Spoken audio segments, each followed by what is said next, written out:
विधानसभा चुनाव के ठीक पहले गरमाए हुए राजनीतिक माहौल में मनसे और एनसीपी एक दूसरे के आमने सामने खड़े हैं। कल अकोला में अमोल मिटकरी की कार में तोड़फोड़ के बाद यह विवाद अपने चरम पर है। महाराष्ट्र नवनिर्माण सेना और राष्ट्रवादी पदाधिकारियों के बीच अच्छा खासा विवाद जारी है।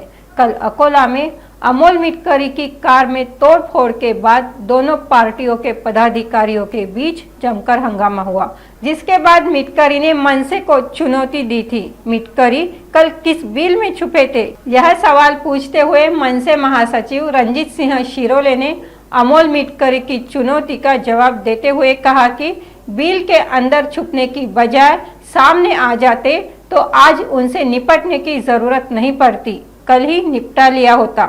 उन्हें उसी समय पता चल जाता कि महाराष्ट्र नवनिर्माण सेना और उसके सैनिक क्या कर सकते हैं।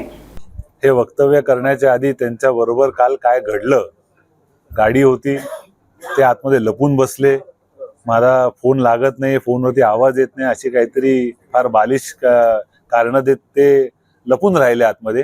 ते असे आतमध्ये लपून बिळात लपून बसण्यापेक्षा जर का समोर आले असते तर दोन हात आज करायची नाही, कालच त्यांच्याशी झाली असते। त्यांना तिथल्या तिथे प्रत्यय आला असता की महाराष्ट्र नवनिर्माण सेना आणि त्याचा सैनिक काय करू शकतो, हे त्यांना कालच त्याचं उत्तर मिळालं असतं। साहेबांवरती गुन्हा दाखल होणं ही काही नवीन गोष्ट नाही आणि महाराष्ट्राच्या हितासाठीच आजपर्यंत त्यांच्यावरती जे काही गुन्हे दाखल झाले ते झाले। आणि मिटकरींनी सूर्याकडे बघून जर का चुंकण्याचा प्रयत्न केला तर त्याचं काय होतं हे त्यांना कळेलच।